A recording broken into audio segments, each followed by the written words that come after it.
I want to welcome you to the show. We have one of the nicest MCs. He's from Harlem, of course. One of the nicest in the game. UFO Fev, what's going on tonight, man? Thank you for having me, brother. What's up, man? Of course, yeah. You watching the Knicks game tonight? Yeah, you know it. Yeah. Hopefully they come back. I know they're playing the Bucks at home, so I saw they were down at halftime. Yeah, I was trying to get tickets to the game, but it was a busy one. Unfortunately, yes. The Garden is always packed, but then they're doing well in recent years. But congratulations on all the recent accolades that you have, especially with the upcoming release that you have this Friday that I just learned too. Yes, sir. Thank you, my brother. Prayer, Weed, and Music. Yeah. Prayer, Weed, and Music out this Friday for sure. Static Selector produced the single "Bout Them Dollars" with Annoyed. That's a fact, man. That's one of my favorite joints, man. I'm glad that I put that out finally. You took a shot at the Jets on there. Yeah. I ain't talking about the MetLife. I ain't talking about where the Jets at. You know, that's the least favorite team in New York. Oh, I'm a Jets fan. Who's your team for the football? I would go Giants over Jets if I had to, but I try to rep all the New York teams, man. I don't let nobody down. Except for the Nets, right? They don't count. Nah, your Brooklyn don't count. Yeah, no. They just got here only a few years ago. Here. You know, like they say, when you go to the Nets game, they don't scream New York, they scream Brooklyn. That's right. You're exactly right about that. The Knicks are New York's #1 team, man. But I know it's important tonight. We got to get into everything that you got going on, but I think it's always important to mention right now the birthday of the icon, Big Pun. He would have been 50 years old today. Know it, man. God bless to the big dog, Big Moon Dog, Stun, Twin, Pun, every name under the book, man. That's the legend. Capital Punishment, one of the greatest albums of all time. He was a true inspiration for you, as well as Fat Joe. What song did you love by Big Pun growing up off of Capital Punishment, or even Yeah Baby? You Ain't a Killer. You Ain't a Killer. That's my go-to right there. Tough. Rest in peace to Pun. Happy 50th birthday. Well, God bless him, for real. Let's get into everything that you got going on here. I know your father was a freestyler in the legendary TKA group. But man, tell me about your introduction to hip hop. Besides that, was that the reason why that you wanted to get into hip hop? Your father? Yeah and no. My pops was in the music industry, so I had a lot of schooling from him and experiencing early on with being around. I might have been like 12 years old, 13 years old, or maybe younger, and I was already getting to hang out in the studio around like guys like Method Man. Stuff like that. Just seeing it early on was really inspirational, you know what I'm saying? But I didn't know about wanting to do music. That just was like the element of where we were at. Hip hop being prevalent in the streets of New York, especially in the 90s, in my era growing up. It was kind of like music was something that you had to do. Not that you had to make it or something, but it was like a part of your everyday life. You knew about what was coming out, who was the hottest, stuff like that. So I was always involved in this since the beginning. But as far as creating and wanting to contribute to the culture, that pretty much came, a little later on. And when I started discovering writing and stuff like that, experience in school and going through my own little personal journeys, that led me to the actual craft of writing and MCing and putting it together. So to answer your question and not to dive off, like, I think I've always been involved, man, but falling in love with it was pretty much when I learned how to like put words together, like in a way where I was satisfied. I thought it sounded good. And seeing the reaction from outsiders, of course, kicking my rhymes outside and seeing people react to it, that's kind of what fueled the fire. And I've heard what you said about having these conversations with legends, is that you have the 12-year-old kid inside of you going crazy, but at the end of the day, you feel as though that this conversation was meant to be. And I'm talking legends like Eric Sherman, because EPMD was a group that you looked up to. Yeah, exactly, man. And then we listened to a lot of the music. Well, I listened to a lot of the music, and it kind of like was parallel to my experiences, or like the experiences I felt like I was leaning towards having and understanding in the street when a lot of this music was out. So just being excited for it, and getting my hands on it, and then actually getting to speak to the people. And I'm not biased, I kind of understand. I don't judge, anyone for anything like that. I'm not that kind of person. So when I meet these people, like I said, it's just is unbiased opinion of just love for the craft and what they contributed. I'm not really trying to like befriend them. Like if we build a relationship, then that's even more blessing. I'm just here to when I meet these guys, I just be sure to give them their flowers, and let them know that I was affected by their contribution, and try to keep it pushing, man, because you know um you could get jaded real quick, if you try to like push past being a fan and want to be involved with people. Then you start dealing with emotions, and that could taint the situation. So it's better to just give these people their flowers, man, see them for what they are, show them love. If you get to build with them on a one-on-one, keep it, cordial and true to what keeps you loving these people, and you'll be fine. You know what I'm saying? So I try to learn that, and keep that same attitude, that energy. It's such a shame because of the youth and the artists today. Not you, but I'm talking about the internet age of hip hop. Whereas it seems as though there's this disconnect between the legends and them, because I think with social media, it's put everyone on all one playing field. And someone that has 30,000 followers, they think that they're a celebrity in their head, and that may there's just this disconnect between legends and even artists right now. If you've probably No, noticed it. absolutely, man. It's very, I wouldn't say friends, but I have peers, and then in this thing that got, followers on Instagram, and they'll treat other people as if they might be better, or they might not be. I don't want to seem like I'm trying to like, it might not be a full characteristic in someone, but at times it'll lead you to feel like you're better than someone, or you're doing something for other people that that you deserve because of this superficial thing. But at the end of the day, I don't think it's I think it's worldwide, man, because I think there's even people that you wouldn't believe that suffer from it, that suffer from trying to get that hit of satisfaction, So again, man, I try not to judge, but I've been in situations, man, where people will be like, "Yo, man, I put you on my Instagram, I'm lit," and it's like, it didn't make me no money. You know what I'm saying? It didn't put anything. It doesn't it doesn't leave us where I have to be dedicated and loyal to you for the rest of my life. Like you didn't put me on just because you posted me on your grid. You know what I'm saying? So like, Exactly. Yeah. if it's a life changing experience, then sure, man, I'm loyal to it. But like, a lot of people are tied to these numbers, even in the NBA.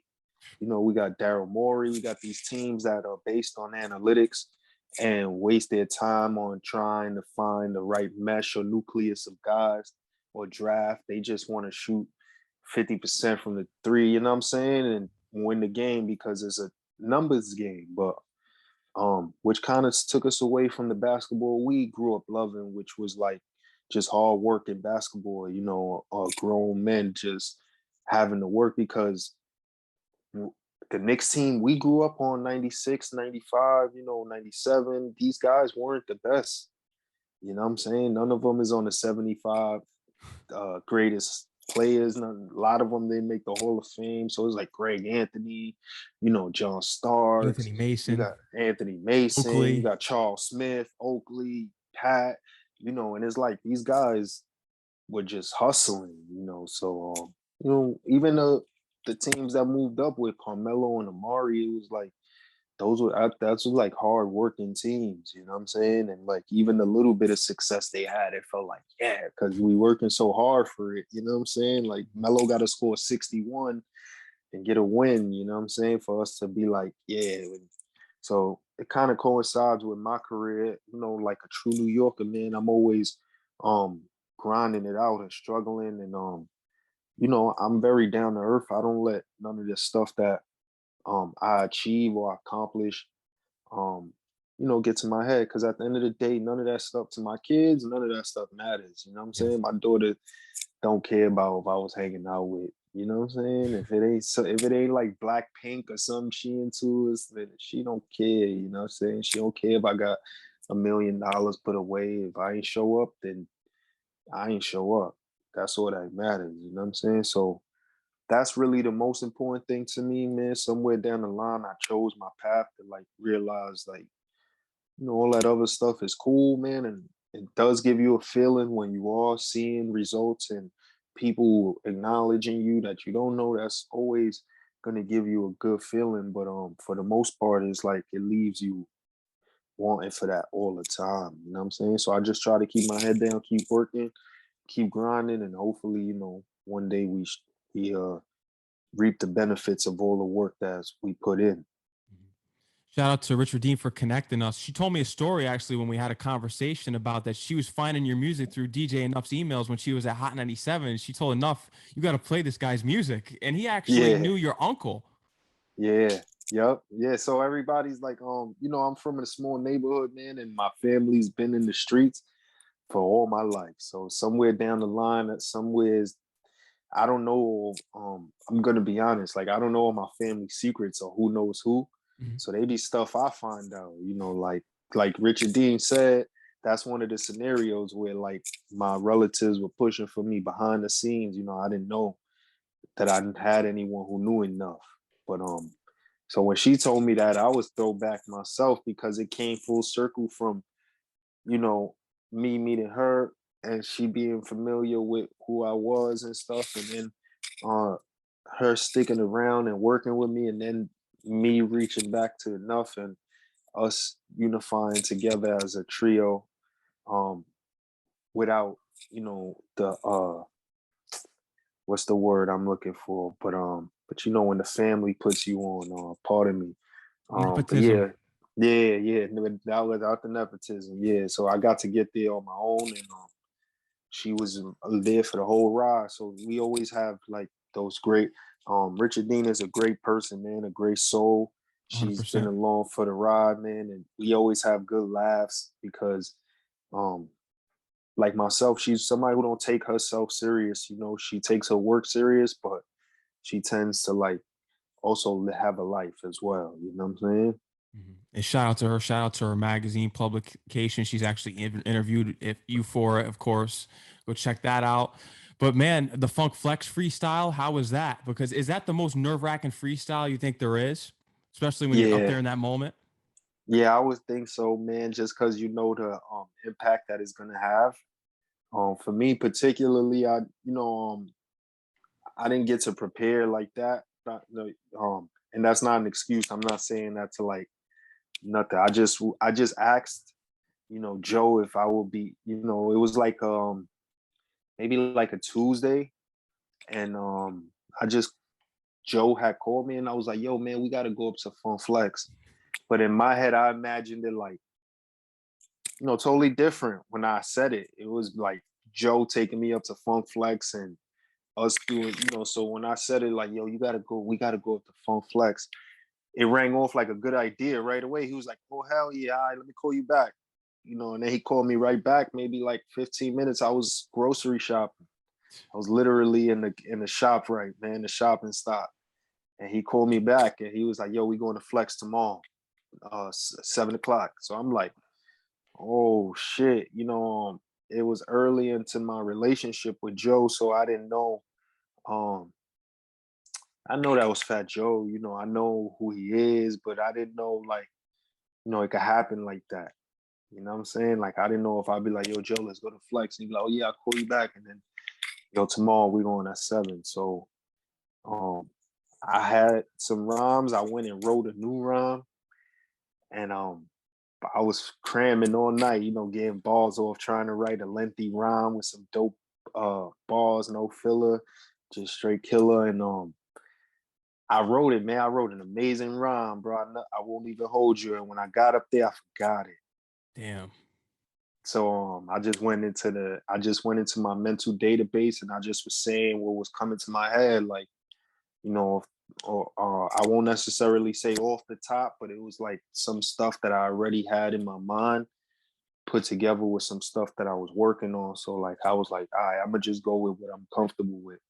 And one thing I could say is that when I did the rhyme one time, right? And when I finished, I looked over. Flex was like he was staring at me like, is, not to boost or nothing, but he was like, holy. So I was like, yo, can I do it one more time? He was like, yeah, I gotta hear that again anyway. Like, come on, let's do it. Cause I had it, but I was like, let's do it one more time because I could feel like myself getting used to it.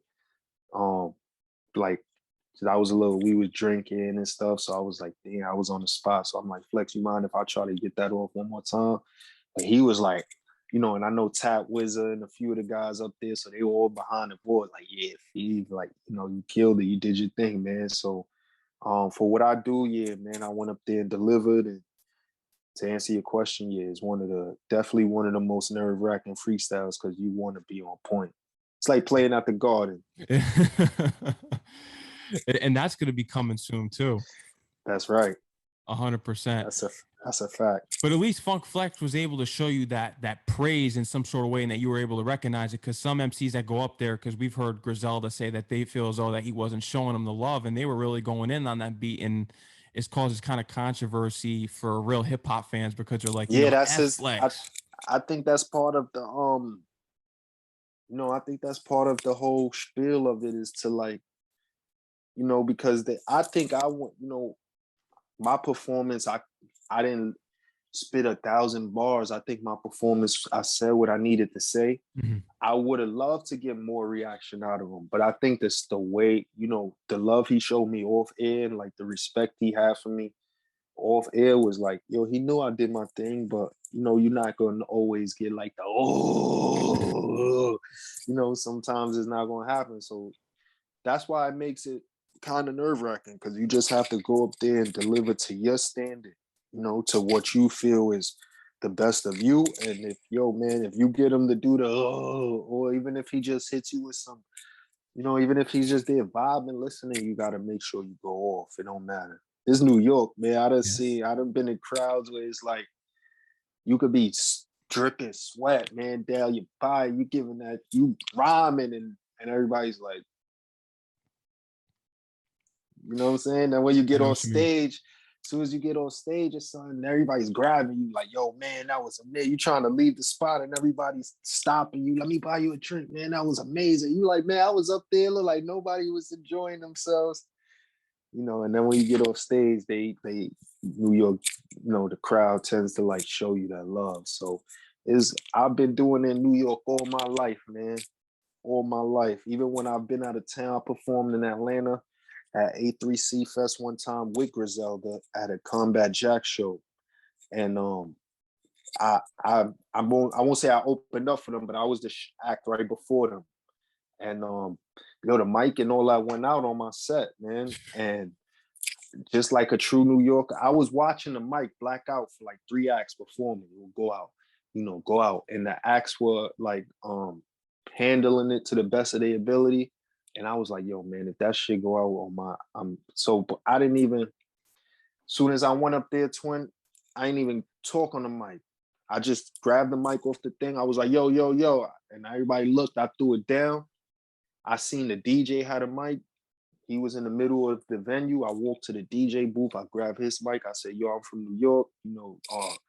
This, that, and the third. I was brought here by Combat Jack. Thank y'all for having me. We gonna do this like we in New York though. Straight in the middle of this section. We gonna do this like in the park, because I'm not gonna be up there embarrassing myself. So everybody crowd around me right here. We just gonna have this like it's a cipher. They threw the beat on and I just rocked my music. And it was like, I'm used to making the best of it coming from where we from. And it's amazing to just hear that story of you being at that performance and, bringing the New York spirit down there, of course. But I think the thing that gets on me the most, especially with the New York radio stations, we know that they're paid to play whatever from these record executives, of course. But my thing is that when it's Hot 97 and Power 105.1, I want to hear something. That's right. What you do, Griselda, Dave East, because that's New York. I want to hear that. I agree with you, brother. I mean, because I know there's some artists. I had a conversation with Graf on Monday night, and he was telling me that he's fine with just being underground and, just because he's making money, he's making a living off of it still, no matter what. He's not as much as salty as other artists are. But for me, I would love to hear what you do and other real hip hop heads do I played on agree the with radio. you. I agree with you 100%, my brother. And wholeheartedly, I would tell you, I do this to hear my music on the radio. So I won't lie to you and tell you I'm perfectly fine being an underground artist, because I did this, for the likes behind, Jay-Z, the Nas's, the Puns, the DMX, Mobb Deep, hearing all that stuff on the radio. Yeah. You know what I'm saying? Like, yeah, I had the mixtapes and the Clue tapes, but hearing Monday Night Clue and hear Flex at 8 o'clock, bring it back 1,000 times, you know what I'm saying? With the go Flex, and you listening and you waiting, like that's what we grew up on, man. So yeah, I agree with you 100%. And although I do understand the business now, unfortunately, I've seen, the curtains pull back and I know what goes on. In a perfect world, man, I think radio should be non-biased and judge-free, man, and play good music. New York radio should play New York music. When I go to Atlanta, I hear Atlanta music. When I go to Denver, I'm hearing Denver artists when they play the mix shows. When I go to LA, so New York should have more New York artists on besides Rosenberg at midnight at 1 a.m. That to me, I'm not a fan of that. I don't co-sign that. And, I totally agree with you, brother. But as long as money's involved in this thing, man, there's always going to be some soil it up. You know what I'm saying? The same thing with our beloved team. It's like, come on, man. Like, we would love to see the team be run how everybody in the world. It's amazing how everybody from kids to grown up can know how something's supposed to work. And it just won't. It's like looking at a clock go backwards, and you like, yo, man, that's not how it's supposed to go. Like, No.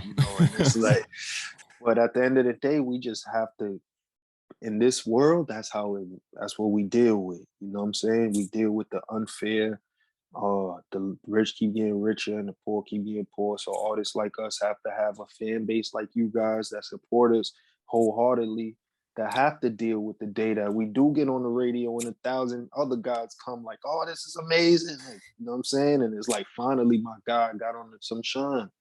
But that's really, at the end of the day, that's what we do it for, man. A little bit of that little 1% of rooting for the underdog of like, yo, man, we get a chip, even if it's one, you know what I'm saying? We got one, you know Yeah. what I'm saying? Like, we be like Dallas and Dirk and them, like, yo, man, we just need one, man. One parade. That's it. I need one for my three teams because I'm a Met, Nick, and Jet fan. I need So one. it's been 30 years on each clip at least. It was 86 for the Mets. It's been a long time for the Knicks, and so it's like, come on, man. I'm a sports guy, so I relate a lot of life to sports. You know what I'm saying? And it's like, all you need is one opportunity to level the playing field. That's Let right. us have a fair chance to hoop against whoever. And we lose, man. We lose, but most of the time we ain't gonna lose. We gonna turn it up. No, especially now with the team they have now under Thibodeau. I love Tibbs, man. I Yeah. love D Rose. I'm a Chicago Bulls. I'm a D Rose fanatic, diehard. Youngest MVP. That whole Joakim Noah, Luol Deng, Kurt Harris, that team. I was a fan of what Tibbs did with them. I was always a fan of the way Tibbs ran his teams. So when he came to New York and I seen him put in the same team, all he was missing was Jimmy Butler. You know what I'm saying? But we don't live in a perfect world. So I love Tibbs, man. I love his style. You know what I'm saying? Yeah. He brings back that 90s team feeling with the defense and aggressiveness. It's all hustle, all muscle, it's no flash. No. It's just straight, like, he tells it like it is. I love that way. It's like, yo, man, you gonna sit on the bench. I don't care who you are. You know what I'm That's how it saying? has Like, to be. if you ain't bringing what we need to get this game. And when I was playing ball, that's how I was, that's how I was coached. Most of the coaches I had that same mentality, from my dad to any else. Other coaches were like, yo, man, like, I'll sit you down, bro. Go ahead, do that through the legs around the back, flashy pass you like to do. I'm sitting you down. Don't care if it worked. So yeah, man, that's how we, that's why I rock with Tibbs, I rock with D Rose, I rock with the whole team. I love Julius Randle, man. He's like a model, he's like a model athlete. You know what I'm saying? He ain't 100%. bothering nobody. No. I want to get into another great basketball player that you knew. He was a great basketball player, but more known as an MC, Bacardi Rob. Black That's Rob. right, man. Banco Popular. Oh, He was a great man. athlete. He was a great, yo, man. I'm not gonna say great because I don't want people to see this be like, yo, he's always using that word below. Man, my boy was nice, man. He was nice on the court, man. Him with that pill, him and his good friend, another dude from my neighborhood who just came home from doing a long stretch. His name was Rock City O. Yeah, I watched them guys play basketball every summer, man, and I played in the games right before them. So it'll be hype. Like we might have won or lost, so we watching the older guys now, and it's like seeing Rob. Who else got game? Cameron got game. I got footage. My dad has it somewhere in the house. I got footage of Cameron hooping, man, in one of the last tournaments around my neighborhood. Jim Jones was hooping. Jim got game. Who else? There's a few dudes who else?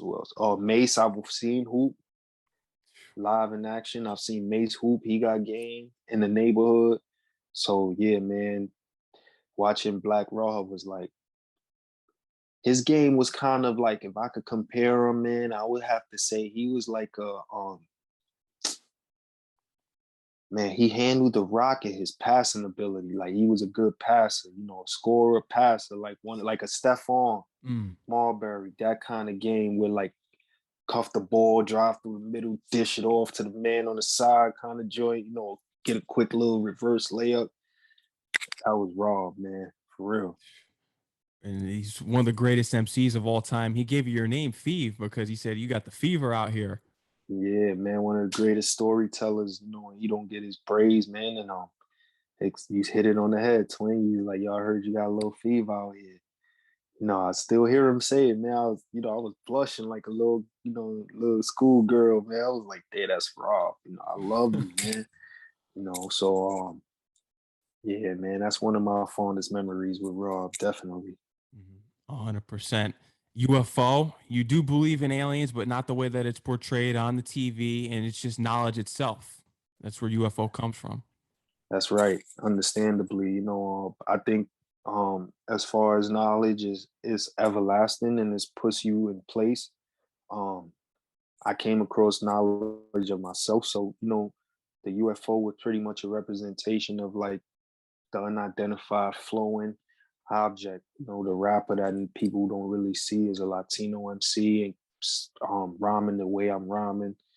And as well as like speaking with the elders and kicking in with the elders and like having the knowledge that I have is very like they don't expect it. They expect the youngins to be a lot less wise than we are. So, I've always got told like, yo, man, you seen, where you know this from? How you know this? You know what I'm saying? Where you been studying? And I didn't have no mentors or no guiders or no enlighteners or nothing like that. So like peace to the nation of Islam, the gods of the 5%, Muslims, Christianity, Judaism, uh Rastafari, everything, man. I went through all them phases of just trying to learn about all of that and see what's right and what's wrong.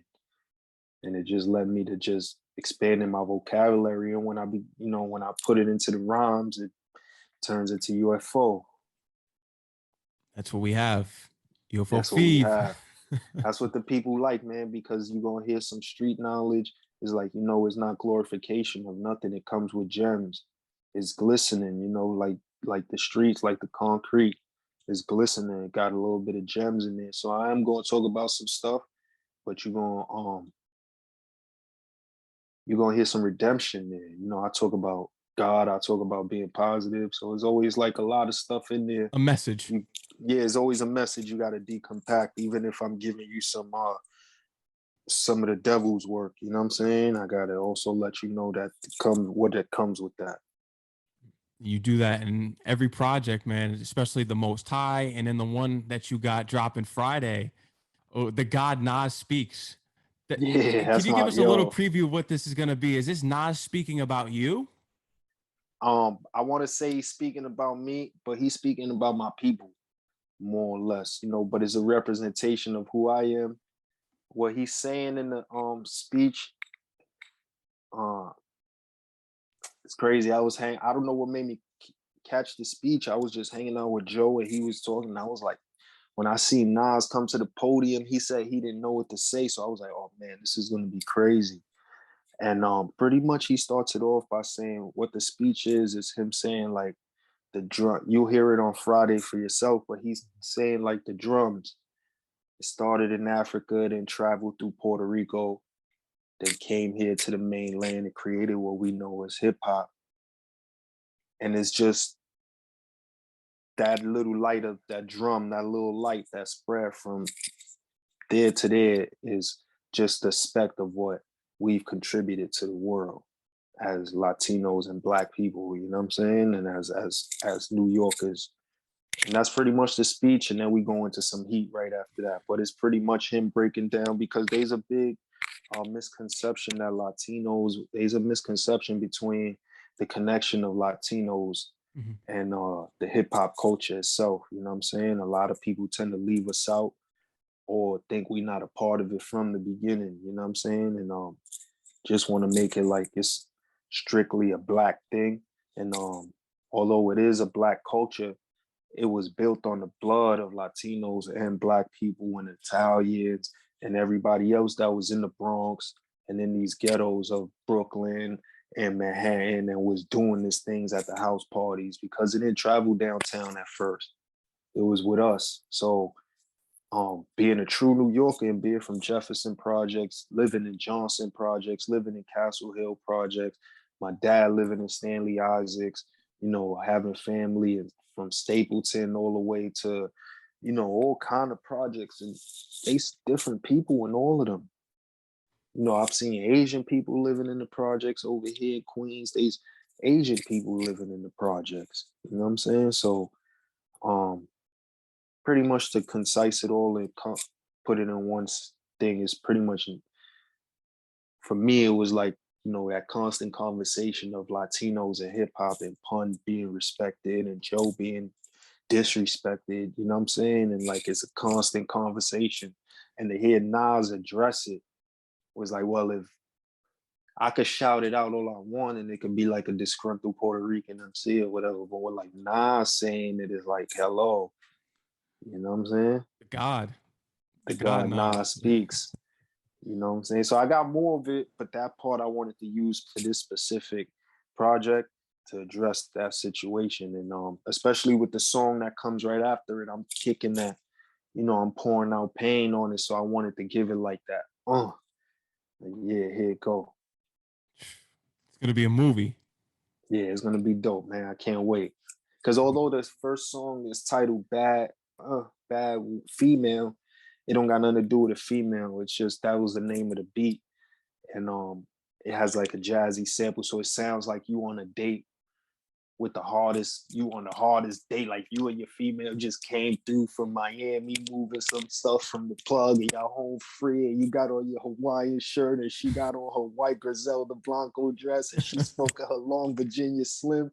That's what that sound like. You know what I'm saying? Crazy.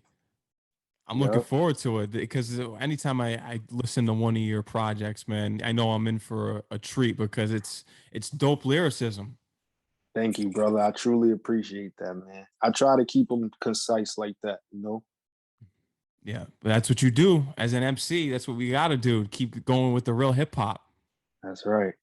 Man, this Friday it all goes down. But Diddy's an interesting conversation. We call him Puff Daddy for this conversation because that's what real hip hop heads know him as. Puff Daddy. He called you at a time when you were considering putting the microphone down. Absolutely, my brother. It was a time where I was like we all do, going through, the motions of life 100%. and getting beat up by the 24 hours that surrounds us. Mhm. And I just was broke, man. To be honest, I just was broke. So, that brings out a lot of frustration. And I was broke because I wasn't broke because I wasn't able to get money. I chose to do music. Like I chose to leave the other stuff alone and try like focus solely on music. I didn't want to deal with anybody in the streets. I didn't want to sell anything. I didn't want nothing to do with none of that. So it was stressful because I cut off the only way I knew how to make money. So it was a little frustrating at first. And my uncle had just passed away as well. My So that condolences. was a that thank you, brother. He was someone who was like always like believing in me, you know what I'm saying? Giving me that positive drive. So when he passed away, it just felt dark and it felt tough. And to get the call from Puff was very like it was a blessing in disguise. It wasn't to it saved my life because although I didn't sign with Bad Boy or nothing like that, it lifted me out of out of a situation that I was in on my own. So I'm forever grateful and indebted to him for that. It's not like he calls me on Wednesdays or nothing like that. We don't have a tight relationship, but I'ma just always be indebted for him for that phone call, man, because it definitely lifted my spirits up and it made me go harder and it made me record the record that got me discovered. And when I say discovered, that means just, put on the map from my peers and those elders around me that I looked up to coming up. So I'm gonna always be grateful for that, for real. And what led up to this phone call was that someone from Bad Boy played one of your records around Puff Daddy, and he was like, "What's this?" Yeah, yeah, that's exactly how I got the story, man. And the one of his assistants, he has a crew around him. Shout out to everybody around him. Y'all know who y'all are, man. And I got a I have a relationship with a few bloggers on Instagram and stuff. So shout out to his biscuit. He always shows me love. And I guess he posted something and they saw it from there, man, and they took it and I didn't know none, you never know.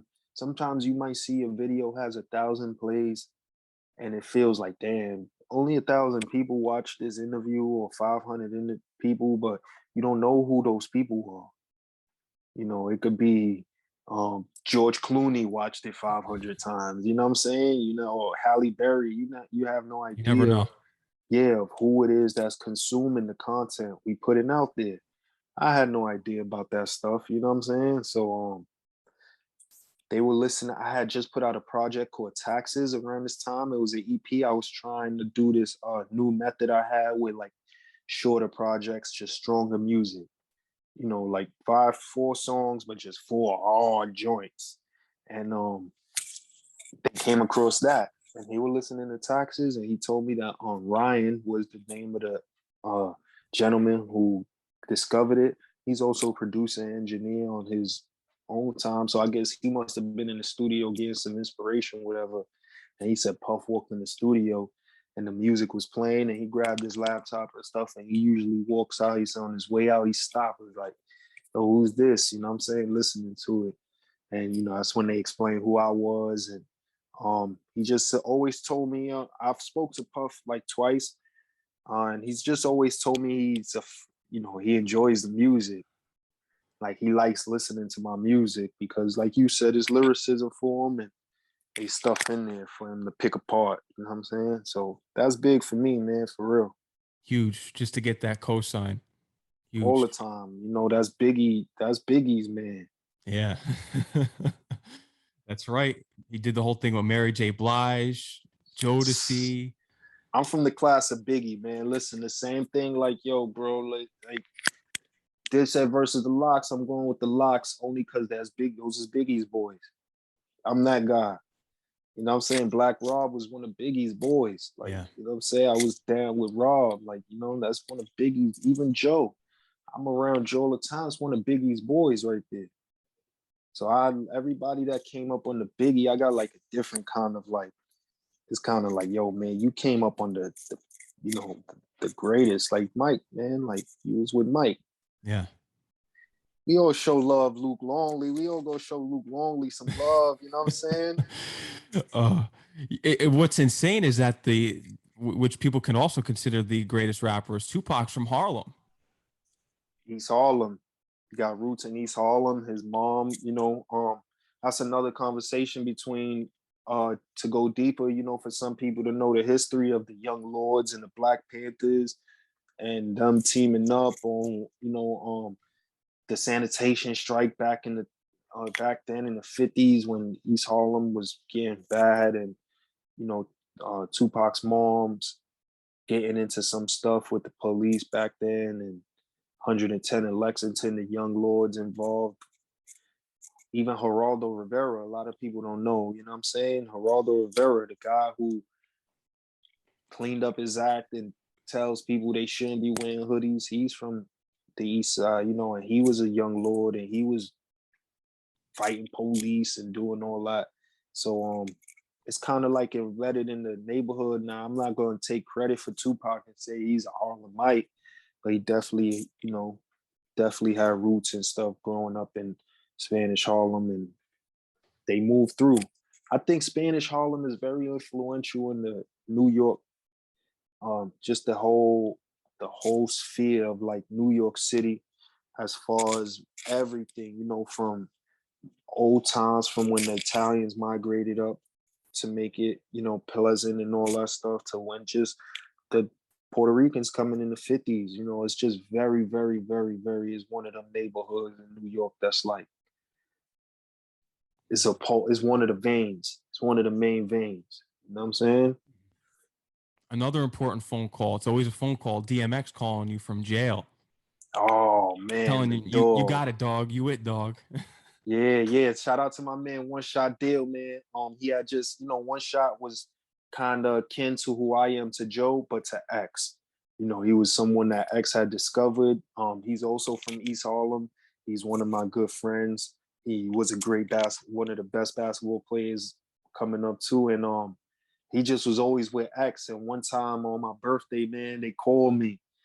They had just picked X up from, wherever they was on the X situations. I don't remember. He was definitely in some kind of trouble or something, and they went and got with him. And I don't know why, man, but for some reason,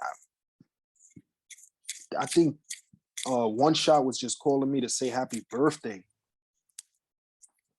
And he was like, hold on, somebody want to talk to you. And like a week previous to that, One Shot and I had recorded like 2 songs in the studio. So I guess he must have been still running off the high of them songs. So he was playing the music in the car with DMX, and he was really around X. So he must have been like telling them or whatever. I don't know, man. And X called and he's like, yo, dog, I just heard your music, dog. Got it, dog. Like, yeah. And I'm like, yo, X. He's like, nah, dog, listen, I don't got to tell you nothing. Like, really being X, I'm overwhelmed. I don't want to get him upset. So I'm like, yo, X, that means a lot to me, so much, man. You don't understand. He's like, yo, dog, I ain't got to tell you nothing. You know what I'm saying? Keep doing your thing. You already know, you know what I'm saying? Like, you family to Dilly, you family to me, dog. Like, very, very inspirational. So, it even takes a lot of energy for me to imitate it because it was so like, holy, like, oh man, like he was really, yo, hello, yo, my man, hold on, somebody want to talk to you. All right, yo, dog, I'm like, oh, yo, dog, I rock with you, dog. This shit tight, dog. I just heard that joint in the truck, dog. Oh man, I ain't even gotta, I ain't really gotta toot your horn, dog. I'm telling you the truth. I'm like, yo, X, that's hard. Yo, thank you, man. All right, dog. And yo, I heard it's your birthday too, dog. Many months. Yo, much love, man. Yo, you family with dealers, you go with me anytime, dog. Yo, thank you. You know what I'm saying? Like, so I was very taken aback to that, man. And you just put me in the mood because I always, since he's passed, that's always like one of my frequent memories. You know what I'm saying? But I don't really discuss it with nobody because I didn't ever really ever told nobody it happened like that. Like I might have mentioned it here and there, but like it's never really been something that anybody asked me about like that. So I tend to think that was like something for a reason too. You know what I'm saying? Like it was something for me to just experience with him. Yeah, it's so unfortunate too. Now that you value these conversations even more because these legends have passed and DMX. Do you think that there was going to be a time where you and DMX would get in the studio? Oh, being one shot, man, we're planning on Lincoln. You know, we were trying to get him and Joe together, you know, to have like a session with all four of us, like secretly link them up. Unfortunately, it didn't happen. You Yeah, know, it's very tough with these guys. They what they call legacy artists, legacy entrepreneurs. You know, these guys have um they very like special, you know, in a way like if things can happen, man, you blessed. Say it like that. Like if things happen, man, you blessed. Cause I know Joe. Um, you know, I like to think I know Joe. I'm his friend. He calls me, you know, things like that. But like, we don't really do much music. So when I do music with him, I'm feel blessed because you know these guys like they don't have to. You know what I'm saying? They don't have to do nothing. The Styles doesn't have to send me a verse. You know, these guys are legacy artists. They cemented. They could go wherever they want and do whatever they want. So when they respect me, I also sometimes I bite myself in the butt because I don't ask. You know, I like I said, you're the I type that it see the just comes in time and you just work hard and it'll come. I'm exactly, the same way. I don't like to ask people exactly. for anything. Like I see their everyday life and I know what comes with asking, right? I know that if I ask for something, I have to really want it. It has to be something that we need so that I could put like enough effort to get it done. It can't be somewhere I'm just like, yo, it'll be dope if I had Joe on this because I'll just want him on it.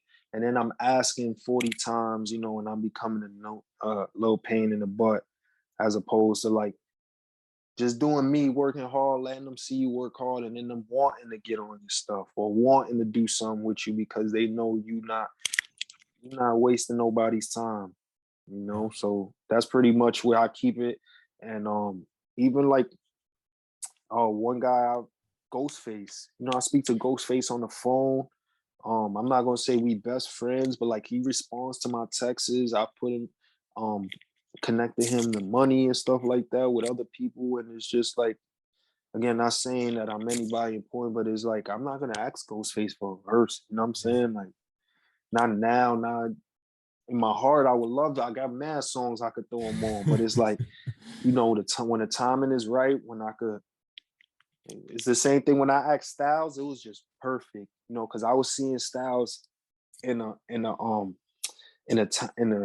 consistent time frame. I was seeing him here, I was seeing him there, and then every time I would see him, we would hang out, and not hang out like yo, but like all right, so like if there's a crowd, if there's a show, there's something going on hectic, right, and we might be at Radio City, and Styles tucks off in the corner and he's just doing his thing, I'm tucked off in the corner with like I'll gravitate towards him. You know what I'm saying? So now I'm standing there with Styles, and we'd just be, you know, smoking and observing and talking.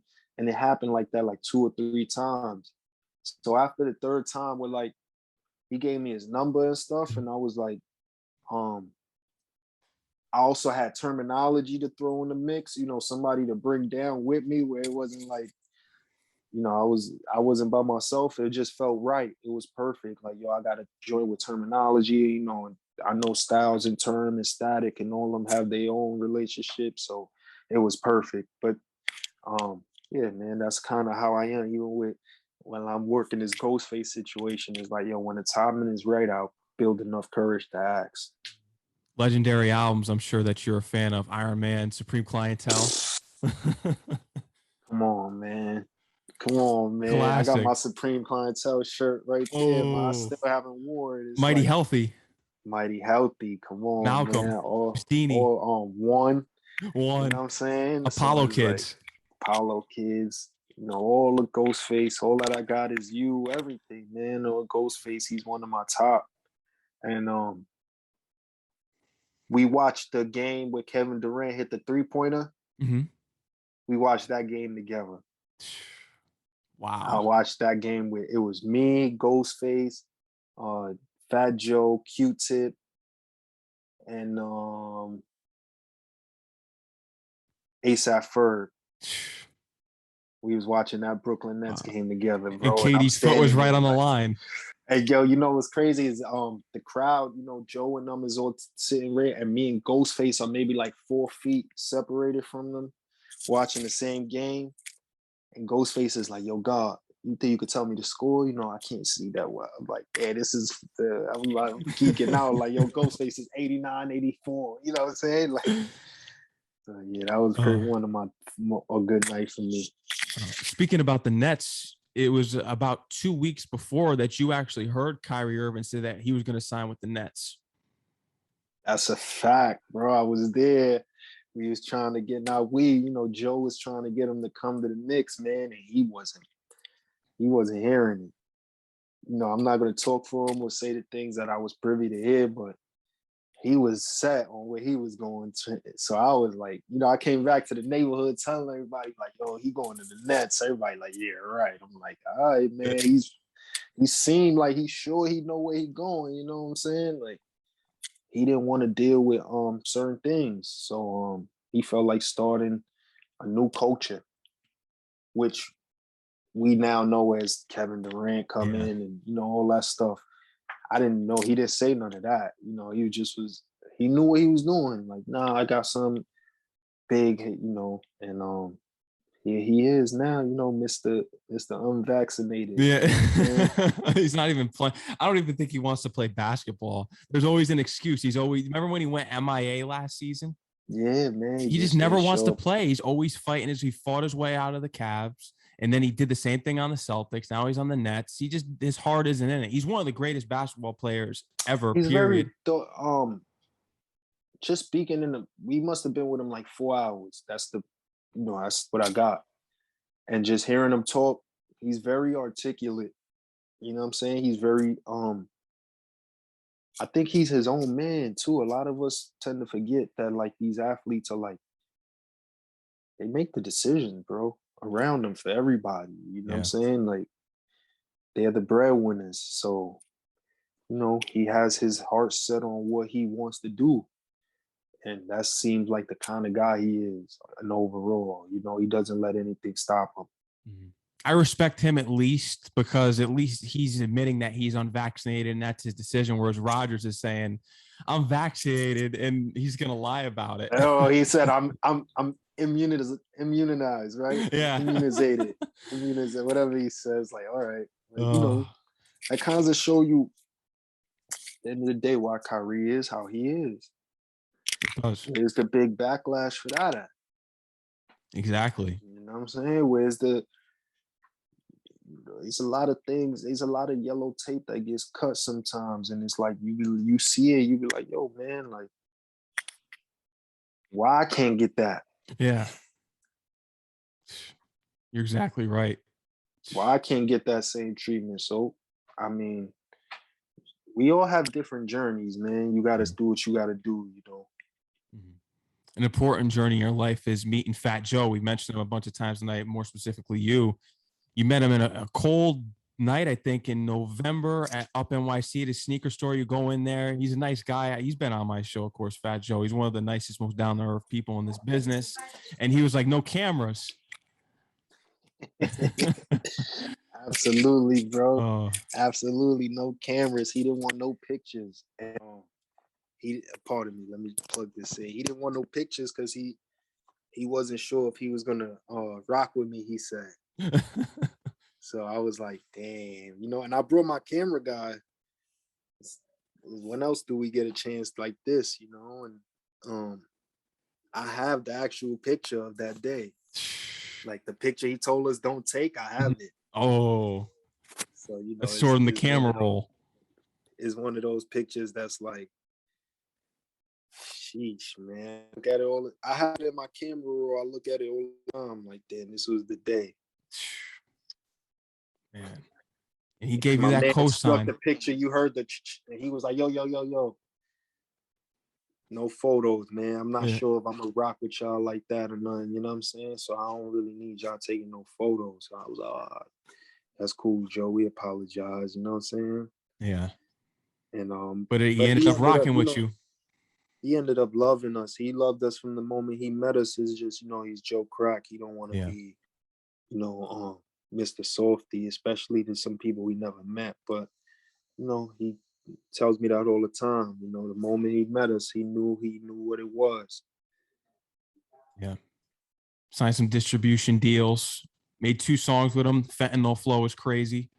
Yeah, we would so we Joe had a lot of plans. We had a lot of plans. Well, I'm not gonna say we, but he had some plans for stuff to happen, man. And unfortunately, through God's will, they didn't work out. And I'm kind of happy it didn't work. I'm not gonna say I'm happy because I would have loved to experience to see how it would have went. But yo, man, it wouldn't have been no Enigma. They wouldn't have been no Albizu. They wouldn't have been these fresh air. They wouldn't have been these projects had I took the other route. You know what I'm saying? So all in all, man, I'm super blessed because I still get to learn the business, put music out, sell my merch, do my vinyl deals, um, sign one-off distribution deals here, or do this here. Still made some good music with Joe. Still make music with him because I'm still in the studio with him when he's there. Um, got to meet all these awesome people. And at the same time, when things didn't work out, it's not like me and Joe fell out or, I was disgruntled. We just called the audible. You know what I'm saying? He allowed me the opportunity to travel with him and get paid.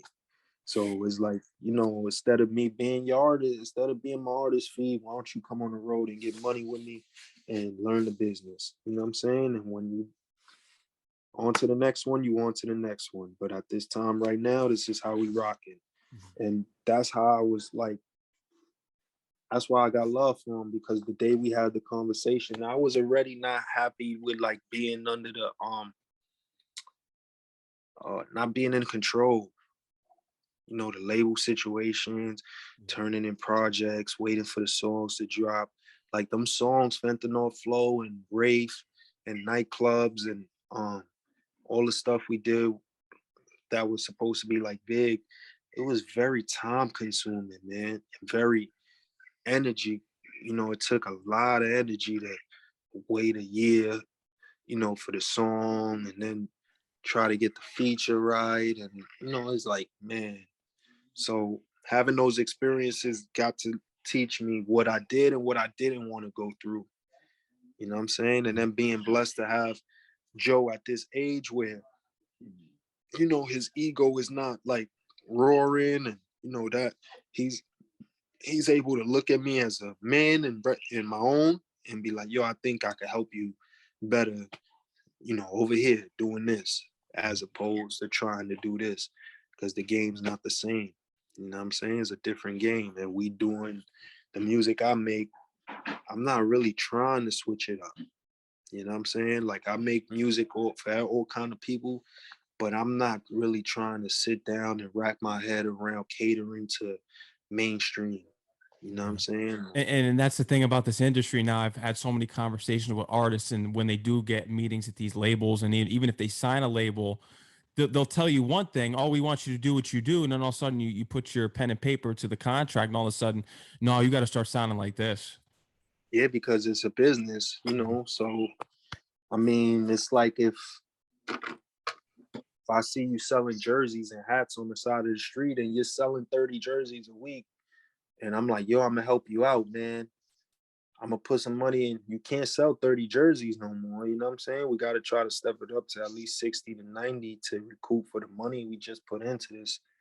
You're not just standing on the corner with a table. Now you got a booth in the corner. Now you got umbrella to protect you from the rain. You got a light to show your merch. Now we got to jump in. So we can't do the same numbers. And that's kind of the business I learned, which is a blessing because I run my own team as well. I have my own crew, the High Enterprise Records, have my own company. So when I put artists out or I try to help artists or I even put my stuff out, I understand more or less. So you can make certain kind of music and then you can make the other music. You can make music that we got to sit down and be meticulous about and put out the whole thought process to it and put some money aside, twin, and put the right things together. And then we got them joints where it's like, oh nah, let's just let the streets have that. Like, let's put that out. We don't even gotta announce it. We'll announce it, in the week of, and just shout it, yo, let's throw it out. And people will eat that up too. You know what I'm saying? Like that raw sound. So it doubles back, man. It's all up to the artist and who you want to be. But I'm grateful for the experiences for sure. And I thank Joe all the time because even getting to travel is a blessing. Yeah, it's great to have that experience, especially the co-sign of a legend like Fat Joe, one of the best in the game, one of the best of all time for sure. But I mean, the upcoming music that you have and just hearing about these deals. At the end of the day, do you think it's worth it to sign a deal, even though you can do it your own way? Is it independent? Is there any positives from what you saw so far that you may eventually sign a deal? I would definitely sign a partnership. Um, every experience is different. I've had some pretty crappy experiences, but I've Yeah. had some good business experiences as well. Um, signing a contract is not the end of the world. It's not life or death. Um, if you're an artist and you need to sign, they artists, I can't tell you not to sign because you might be in a shitty situation, where you have to get out this situation, and taking a advance is the only way to move. Yeah. Um, I wasn't allotted that opportunity. I was more of like grind it out, you know? So the way I do it, I like it. It's for me. It works for me. I like counting my money. You know what I'm saying, twin? I like me being the first one to count the money. Exactly. You Yeah. know what I'm saying? Like I like being the one that decides if today is the day or if it's not. Um, I also like the one I also like feeling the pressure of crunch time. I also enjoy being like, damn man, it's like, oh, the best things happen when we under pressure. You know what I'm saying? My team, me, myself, I seen us perform at high levels when we in the 25th hour. You know what I'm saying? So it's like those are moments we won't get back neither. So I enjoy that, having my um going paintball to shoot a music video. Like, yo, dogs, yeah, we shooting a music video, but like it's really us just hanging out. You know what I'm saying? Like I just got a budget for us to go shoot a video, and I really just took us all paintballing. Like that's memories. All my friends, they all older guys. So it's like, yo, man, we got wives that's stressing them out. They got kids, they got jobs. It's like, yo, paintballing. Oh hell yeah. So it's like, yo, man, even we a year removed from it, and everybody still, are we going paintballing this year? Because it's like these are memories that we create on our own time. Ideas that I have, like, yo, let's go over here and do this. Oh, yo, how we do this, I scrape together a budget, everybody's coming, we going, we take care of it. And even if it never happens again, we got it on film, we had a video, and we did some work. And man, we kept it moving. And to me, that's priceless. I think that's important advice, especially for the young artists who listen, especially take advice from you, you know, Try to to really, create some memories, and yeah. try not to learn business, man, because all of us have different characteristics and greater qualities. Some people might be great MCs, not so good at business. So don't spend all your time just being a great MC. Try to take some time out to at least learn the business. You don't have to become great, but knowing is the beginning of the fight. Yeah. The Ghost of Albizu, that album was crazy. That was Big Ghost did his thing on there too. Insane. That's one of You were the my perfect favorites, man. collaboration. That's one of my favorites, man, for real. Box cutter jujitsu.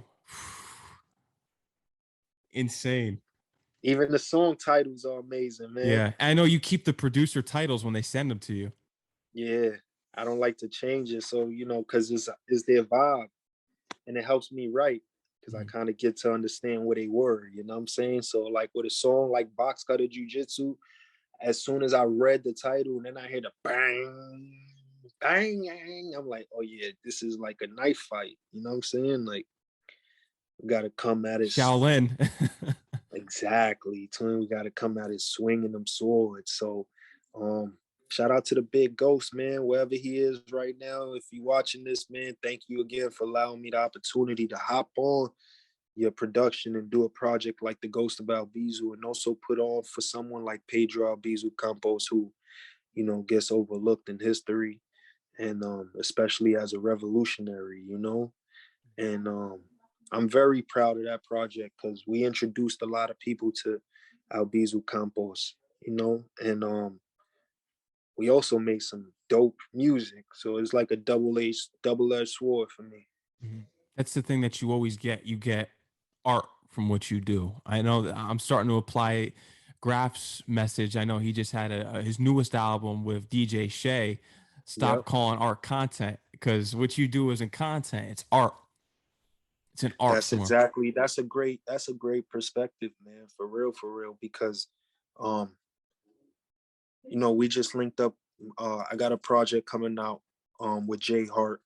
It's the continuation to Imigres, Mhm. and it's titled Trenches. And we just linked with this legendary photographer.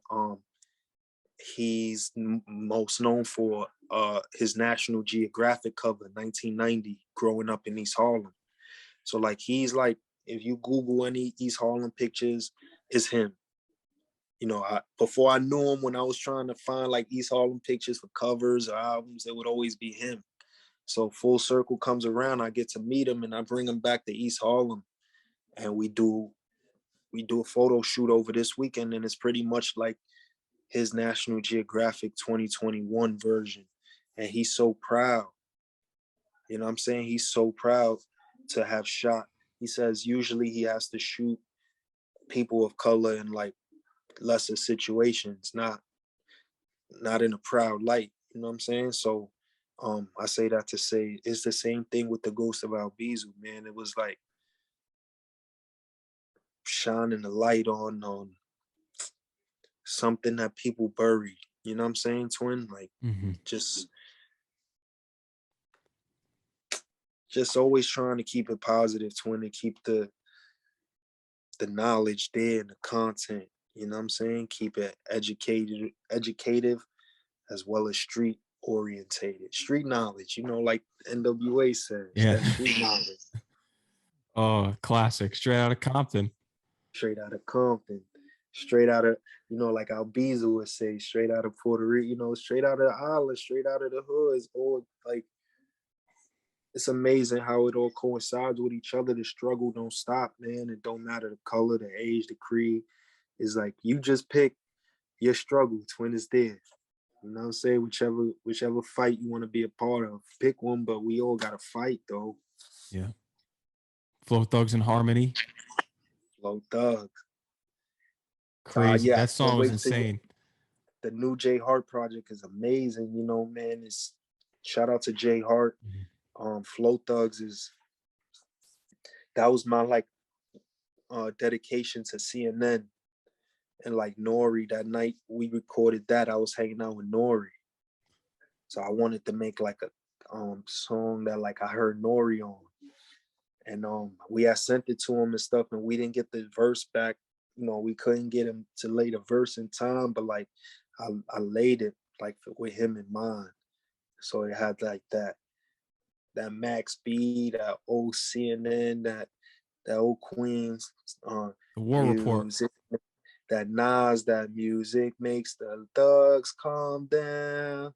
Music makes the thugs calm down. Like that's how rappers used to sing. Not like now, you know Not what the I'm auto saying? tune Yeah, nonsense. now it's like nah, not like it's really like that that rap singing that you know how we used to do that. It's the real hip hop, you know, that good old Queens vibe. Yeah. Nas on Undying Love. That's where it goes right there. So even Nori on I'm leaving Yeah. on the next train. Don't know if I'll be back again. Like Yeah. that's that real that's that stuff I like, you know, that real That hip hop singing, singing. that hip hop singing, yeah, twin or Biggie on Or you even know, The Sun in the Rain when Pun attempts to do it. Here goes the sun. And I was just gonna say Biggie on Player Haters, Yeah. Player Haters. You know, that real like, yeah, man, what do you do when your chick is untrue? Do you cut the hooker or find someone new? You know, it was like, yeah, that's that. Legendary stuff. And now you can put that down on your resume, man, as an MC that you were able to do that.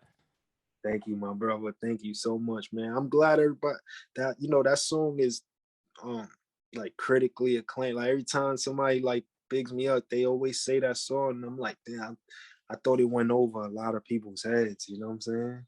Mhm. Yeah, but it didn't. It's one of your best for sure.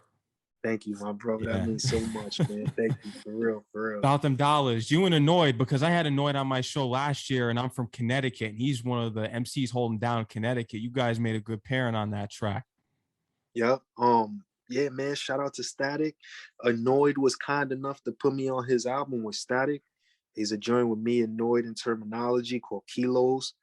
And I've always rocked with Annoyed, man. You know, even his personality has been awesome. So I wasn't afraid to ask him for the verse. You know, I just sent it. I like, y'all got a Static joint twin, and he like, oh yeah, send that. And he sent it back right away. So when I played it for Static, Static was like, oh yeah, this is crazy. Cause I had, pardon me, I had laid that chorus and the verse during the Fresh Air sessions. So you know that record was originally for Fresh Air, one of the original records for Fresh Air, and we had kept it off. But not because it Static only makes 10 songs. So it's not that it wasn't, it just didn't fit the sequence. So I was like, oh yeah, this ain't, you know, sometimes you make records that don't fit the project and they just don't, you know, they're not good. But this one was good to live on his own. So I was like, yeah, I'm gonna if I throw a feature on it, it'll definitely boost it. And Annoy just killed it, man. And I'm grateful for him. Thank you, man. Shout out to CT, man. They some gangsters in CT for real. Like 50 said. Oh. Some gangsters in Connecticut. Yeah, Annoyed, another great MC. Terminology, meeting him, you met him at a Dominican restaurant in Queens. Yeah, man. I You met him eventually over you wanted to go up and eventually work your way to Static Selector. You wanted to get on his radio show and freestyle and forming a bond with Terminology was really what set the path to you meeting Static and forming a relationship with both of them. Absolutely. I had no way of getting the Static. Shout out to Jazz, Roc Marciano's manager. He had a conversation with me. He was like, yo, you need to meet Static, man. You know, it would be dope if you linked with him. You know, that'll be big for your career, Fev. And I had no way to get to him. So, you know, I kind of like I manifest a lot, you know. So I was just praying on it and praying on it. And I had went to get something to eat, man, right up the block. And Terminology was in there by the grace of God, just eating. Yo, man, and I've lived in this neighborhood about 10 years with my family, my kids, and I've never seen him. Never. Oh. And just this one day, twin, he was in there eating and by himself at that. So I'm like, yo, you Terminology. You know, I walk by him and I'm like, oh, that's Term. So I humble myself. I introduce myself like, yo, your Terminology, man. You know, I'm UFO Fev. I just got down with Terror Squad, Fat Joe. You know, and he kind of gave me the like, yeah, all right. You know what I'm saying? Like, and by again, man, by the Lord's good graces, the next day, when I went home that day, Jay Hardak called me and told me, asked me if I had wanted to go to a Static release party the next day. And I was like, yo, man, let's do it. And the first person I seen after I got searched walking into the party was Term. And when I seen him, he was like, oh shit. He saw me with Jay Hart. And you know, Jay Hart had his relationship with Sean Price and Duck Down. So Jay Hart is pretty familiar with these guys. They see me with Jay Hart. He's like, and not only did he see me with Jay Hart, but Rob Markman was there. He like walked up to me, said, what's up? Millie's, another artist from Boston. Mass saw me, walked up to me, and that gave Term, that made Term like, yo, who is this kid? And from there we just bonded. I rocked with him. Yeah.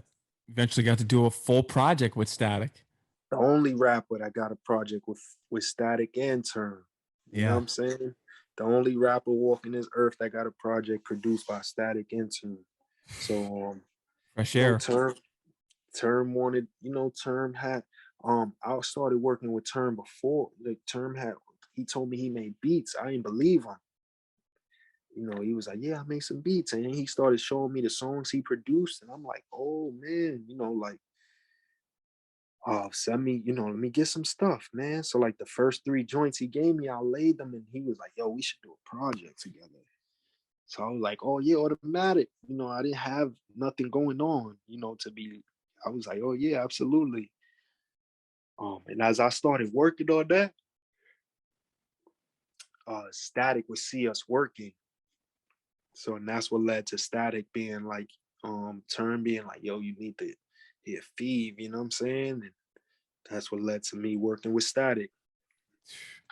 Insane. And you're still working to this day about them dollars. You got that Stays. single right here. You're keeping pushing forward, keep making those connections. You're going to be working with you're already working with the legends and the top greats, but eventually you're going to reach your way to work with all of them because it's happening. Yo, man, from your mouth to God's ears, I'm just a guy, man, that's just living his life in his little, his little matrix we in, you know what I'm saying? This little bubble we in, trying to make the best of it and stay positive. And I'm a Knicks fan, man. Life is hard. Yeah. Oh, yeah. It's rough. Terrible. We haven't been good. I mean, well, last year was the first year we've been good since 2013. That was the greatest year in a while. I think, man, I'm a big basketball fan, man. I'll be watching the game, man. I'll be like, damn, man. I'm nervous when certain guys touch the ball. You know what I'm saying? I'm one of those guys who like, I'm always going to root whether we good or not, man. Same. Whether it's the Ron Baker years or the Mellow years or now with Randall. The Thomas years, it don't even matter. The Marbury years, you know what I'm Oh, saying? yeah. The whole 2000s, throw them Alexi away. Sved. Throw away Alexi Sved. throw away the whole 2000s Knicks, man. Like, Yeah. just start at 2010, end at 99 into 2010, you know what I'm saying? Yeah. But Alexi yeah, Sved, man. Samuel Dalembert. Oh my gosh, Samuel Dalembert, look at that. Oh, You saying the names for real. Lou Amundsen. Oh, We had some guys on the Knicks, man. Yo, man. oh. I mean, again, we had guys like Penny, you know what I'm Penny saying? Hardaway. T Mac. You can't forget about T Mac. We had T Mac. Don't remind me, bro. Oh. Don't remind me, And man. we never get these players in their prime. It's insane. No, like we got Kemba now. Like, yo, get him, come on, man. Like, Yeah. we let him sit in Boston for a good 6 years before he went it. Like, come on, guys, man. I don't know what it is with the Knicks. It's like the Knicks is like the sneaker guy who likes to your one friend, you know what I'm saying, who likes to buy the other sneakers. You like, yo, come on, man. Everybody out here, you always doing this, man. Like, Exactly. What's your favorite Knicks moment of all time? It gotta be that 4-point play by LJ, man. LJ. That's like one of the plays. Like, I remember being young and like I literally was outside the crib, like picking up a bike and hearing like 4 houses screaming. Like, cause we were at that time my dad was upstate. So I was upstate and I remember like I was playing with like one of the kids and I went outside. They had a hoop and the bike was like in the middle of the hoop and I was picking the bike up. And as I'm picking the bike up, I just hear like the house my dad is in, then like the house down, like the game must have been on in like 4 houses. I just hear the like, ah! Like while I'm picking up the bike, I just hear all simultaneously everybody scream, and I'm like, oh, I'll run back in the house, and I remember seeing LJ holding up his arm, you know what I'm saying? And it's like, for my life, that's one of the moments, the best, That's why the Knicks are the heart of New York. The Nets, you're not going to hear anything like that. There's no history. Yeah. Yeah, there's no history, man. Not to mention, Melo scoring at 60. I watched that whole game. That's like Linsanity killing Kobe.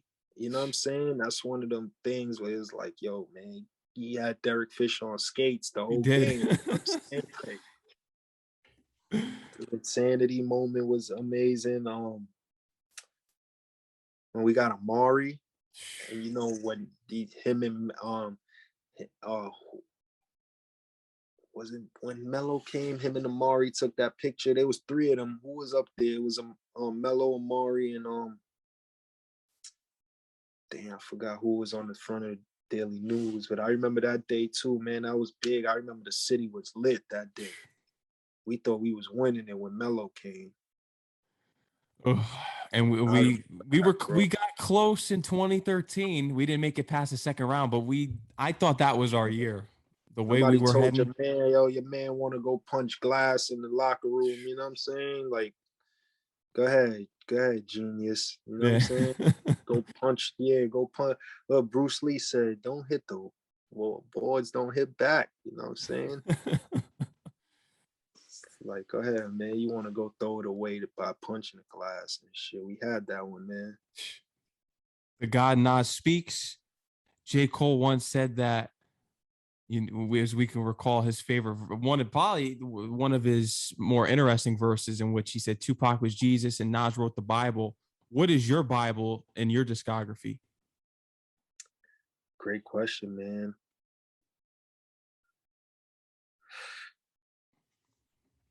Yo, man, it would have to be Ready to Die. Not pardon me, Life After Death. It really 97, 84. I was like 13. It just was everything. Don't get me wrong, that Nas and that Illmatic and that It Was Written, that was like It Was Written was the first CD I ever bought. But just something about Life After Death, man, it being a double disc, it being as big as it was, it having no bad songs. Biggie dying like 2 weeks before it.